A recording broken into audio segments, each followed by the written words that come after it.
Čau lidi, já dneska ségra mi připravila překážkou zdravo, jak určitě víte, a tak pojďte si ji se mnou zajezdit. Dneska mám čas, jediný den, takže vám to dneska natočím. Tak jen pletla jsem mu copánky.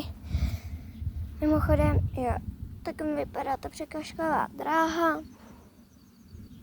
Jsem ji čekala větší, ale je mnohem větší, než se zdá.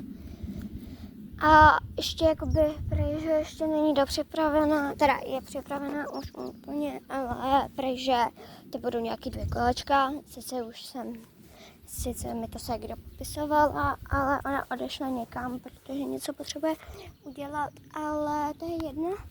Hobík je už úplně perfekto, připravený.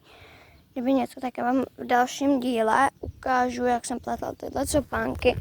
No, jdem se na to vrhnout, nebudu to zdržovat, tak jdeme.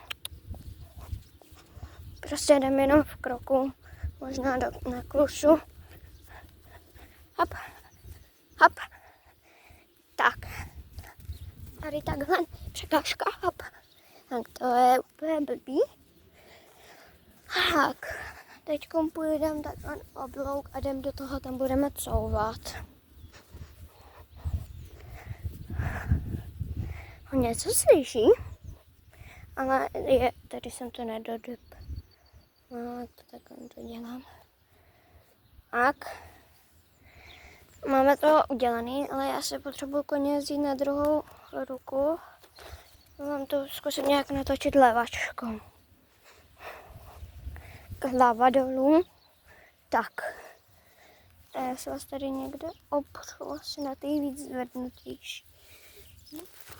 A jdeme lidičky couvat, oběhor jsem. Snad to tam budete mít dobře udělaný, že mě neuvidíte, tak jdeme dopředu a couváme.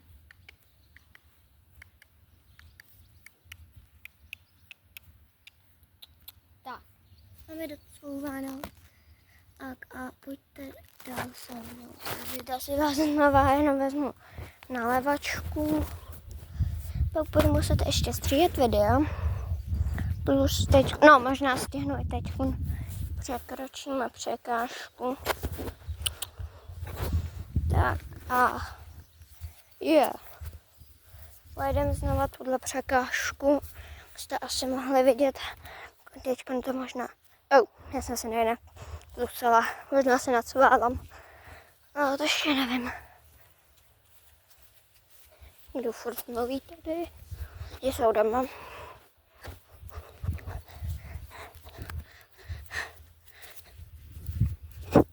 Tak, a to by asi, no, ještě prejže drezuru, tak já to budu zkoušet.